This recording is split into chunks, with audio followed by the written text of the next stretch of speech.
Morgane, 24 ans, est étudiante en architecture. Particularité de sa formation, elle a choisi l'alternance, pour une raison bien précise. L'avantage d'être en alternance, c'est vraiment être indépendant au niveau de ses parents, au niveau de l'argent, avoir de l'argent, comme je disais, à la fin du mois. Et c'est vraiment après, pour la suite, si on a envie de pouvoir acquérir un bien ou autre chose. En France, 136 000 étudiants ont choisi cette voie. Pour eux, comme pour Morgane, c'est l'avantage de voir sa formation payée par l'entreprise. C'est aussi avoir 50% de chances d'être embauché à la fin de ce contrat.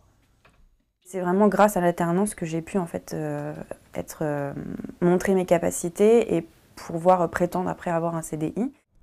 En parallèle de ses cours, c'est dans ce cabinet d'architecture que travaille Morgane 3 jours par semaine. Considérée comme une employée à part entière, elle est impliquée dans les missions importantes de l'entreprise. J'ai choisi Morgane parce qu'elle avait le profil qui convenait, c'est-à-dire quelqu'un de professionnel, quelqu'un qui savait où elle allait, qui voulait apprendre, et ça c'est très important quand un étudiant devant nous est demandeur d'apprendre.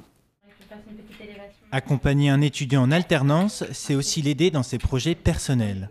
On sait que quand on aide un étudiant, forcément il aura un salaire, forcément il va avoir des aides différentes, il va avoir des aides améliorées. Donc forcément quand on prend quelqu'un, c'est aussi pour l'aider dans sa vie personnelle.